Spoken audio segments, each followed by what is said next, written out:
George Stinney Jr., a 14-year-old black kid, was put to death in Columbia, South Carolina, on June 16, 1944, in the electric chair. More than 7 decades after his execution, his murder conviction was overturned in 2014 after a South Carolina court decided that he had not been given a fair trial and had been wrongfully executed. George Stinney weighed 90 to 95 pounds and measured 5 feet 1 inch. His parents, George Junius Stinney, his mother Amy Brown Stinney, brother Charles Stinney, 12 years old, sisters Catherine Stinney, 10 years old, and Amy Stinney, 7 years old, shared a modest house with a chicken coop in his hometown of Alcolu, South Carolina. The family lived in company housing while Stinney's father worked at the town's sawmill. Railroad tracks divided the white and black sections of Alcolu, a tiny working-class mill town. The town at the time was like many little southern communities. There was little interaction between white and black citizens because schools and churches were segregated. After 2 girls did not come home in the previous evening, on March 23, 1944, the remains of Betty June Binnicker, 12 years old, and Mary Emma Thames, 7 years old, were discovered in a ditch on the African-American side of Alcolu. Stinney's dad helped with the search. A weapon, described in different accounts as railroad spike or a rough metal object, had been used to beat the girls. Both Binnicker and Thames experienced significant blunt force injuries, which caused their skulls to be pierced. These wounds had been inflicted by a blunt instrument with a round head about the size of a hammer, according to a medical examiner's report. Apart from some bruises in the private parts of the older girl, there were no indications that they were assayed. When the girls were last seen, they were searching for flowers on their bicycles. They had asked Stinney and his sister Amy where they could obtain maypops, the local term for passion flowers, as they passed the Stinney's property. Amy claims that she was with Stinney when the murders were subsequently confirmed by the authorities. In a March 24, 1944 Wire Service article, the sheriff declared that George Junius had been arrested, he confessed, and had shown the officers a hidden piece of iron. The authorities did not just arrest George, but also his older brother John. John was released, but they decided to keep George in custody. It was only after his trial and conviction that he was permitted to see his parents. H.S. Newman, a Clarendon County deputy, made the following handwritten statement about his arrest. I arrested a child by the name of George Stinney. Then he confessed and directed me to a 15-inch piece of iron that he claimed he had placed in a ditch 6 feet away from the bicycle. W. L. Hamilton, a black man who taught 7th grade to Stinney, discussed George in a 1995 interview with the Sumter item. Hamilton said, I recall that on the day he killed those kids, he got into a quarrel with one of his neighbor's girls at school. You didn't have to worry about kids bringing weapons and knives to school back then, but George had a small knife with him, and he used it to scratch this child. We went for a brief stroll outside while I spoke with him. He pleaded for the child's forgiveness as we returned to the school in a submissive manner. After the article was published, Amy Ruffner, Stinney's sister, contacted Hamilton to refute those claims. I asked him why he would say something like that, Amy claimed in her statement. He informed me that he was paid to say it. He said, because they paid me, albeit I'm not sure who paid him. Shortly after the publication of his interview, Hamilton passed away. The Stinney family was forced to leave their company housing right away after Stinney's incarceration, and his father lost his job at the nearby sawmill. The family was afraid for their safety. Prior to the trial, Stinney's parents did not see him. Due to the possibility of being lynched, he was held at a jail in Columbia, 50 miles from Alcolu, where he had no support during his 81-day detention and trial. Stinney was questioned without the presence of his parents or a lawyer. Although the Sixth Amendment provides for the right to counsel, this was not consistently followed until the U.S. Supreme Court's 1963 decision in Gideon v. Wainwright, which specifically mandated representation during criminal hearings. On April 24, 1944, the whole proceeding of George Stinney took place, including the jury selection process. Charles Plowden was Stinney's court-appointed attorney, a tax commissioner running for local office. Plowden did not attempt to defend Stinney, nor did he cross-examine the 3 police officers who claimed that Stinney had confessed to the 2 killings. Furthermore, he refrained from contesting the prosecution's presentation of 2 distinct accounts of Stinney's oral admission.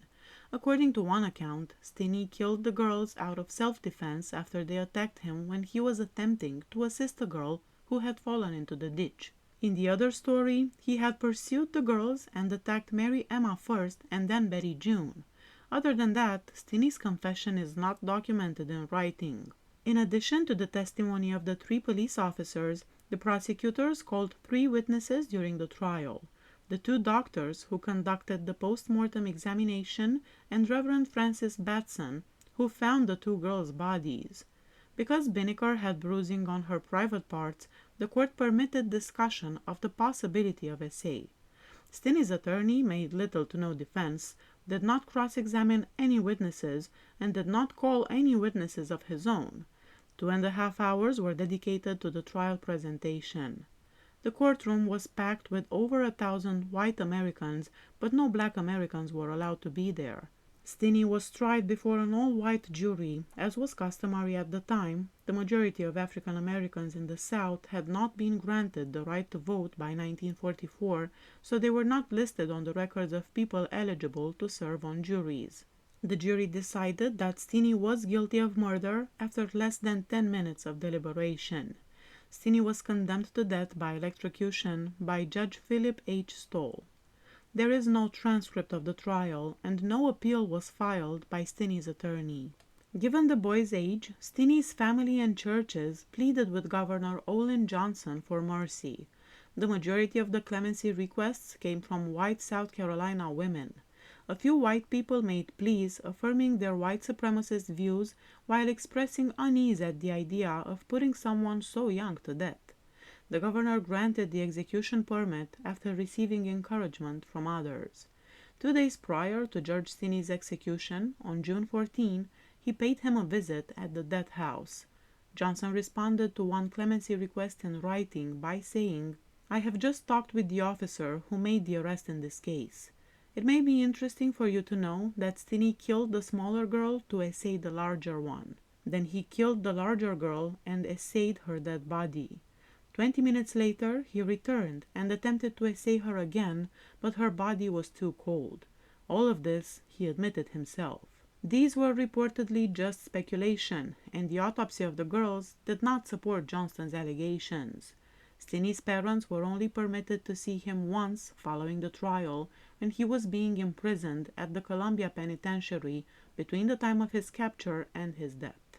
On Friday, June 16, 1944, at 7:30 a.m., Stinney was put to death. Because Stinney was too small for the electric chair, a Bible was used as a booster seat while he was being prepared for death. Then his body, arms, and legs were bound to the chair. Before the execution, an officer asked George if he had any final words to say. He just shook his head and replied, "No, sir." George started crying when the executioner took a strap of the chair and covered his lips. He then put the face mask over his face, but it did not fit, so he kept crying. The mask covering came off as the deadly electricity was delivered, revealing tears flowing down Stinney's face. He was laid to rest in the Calvary Baptist Church Cemetery in Lee County, South Carolina, in an unmarked grave. The court battle to clear George Stinney's name didn't start until 2004, despite his siblings' constant claims that he had nothing to do with the killings. Attorneys representing the Stinney family petitioned the court in October 2013 to reverse the guilty decision. Judge Carmen Mullen of the Sumter County Circuit Court convened a 2-day evidentiary hearing merely 3 months later to decide whether Stinney was given a fair trial. Amy Ruffner, George's sister, recounted the same events she had been telling since 1944, mentioning that the day was particularly memorable to her as no white people came around to the black side of the town. She informed the court, "Someone followed those girls and killed them." Judge Mullen officially overturned Stinney's capital conviction in December 2014 after concluding that he was denied due process during his trial. She also stated in her ruling that, due to the length of the trial, Stinney's appointed counsel presented few or no witnesses on behalf of his client and made no independent investigation. He also did not ask for a change of venue or more time to prepare the case. He neglected to request a stay of execution or an appeal.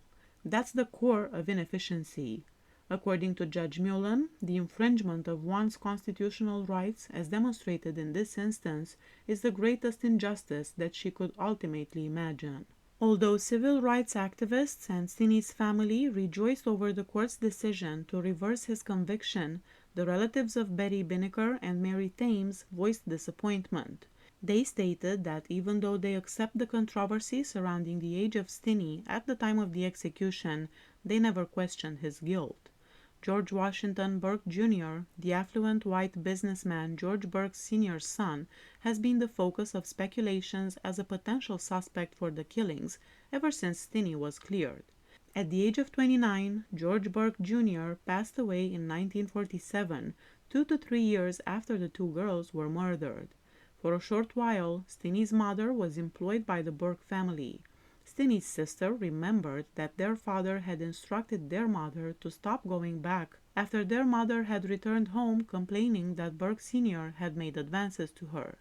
According to Stinney's sister, the Burke boys set Stinney up because their mother had angered their father by turning down his advances. Burke Sr. owned the land behind Green Hill Baptist Church where the girls' remains were discovered, and he also led the first search for the girls. In addition, he oversaw the grand jury that indicted Stinney, and it has been said that he assisted in shifting the blame from his son to Stinney. Burke Jr. was infamous in Elkaloo for being a womanizer and for stealing and getting away with it, according to two elderly women who knew him well. Burke Jr.'s son, Wayne Burke, told Sonia Edie Williamson, a white Elkaloo resident working the case and a close friend of Stinney's sister, that his grandmother had told him that his father had picked up the girls in his lumber truck outside his grandmother's house on the day the girls were murdered. Wayne Burke refuted this in 2017 and insisted that he still believed Stinney was guilty. A timber truck passed by on the road after the two girls asked about maypop flowers, according to memories Stinney's sister had previously shared. Attorneys representing the Stinney family have claimed that there have been reports of a member of a well-known white family confessing to the killings on their deathbed, but this has never been verified. The George Stinney Fund is a measure that South Carolina State Representative Cesar McKnight filed in January 2022. If the conviction of the people who were wrongfully executed is overturned after their death, the state of South Carolina would be required to reimburse the families of those individuals with $10 million. Please hit that subscribe button if you like my channel. See you next time. Bye bye.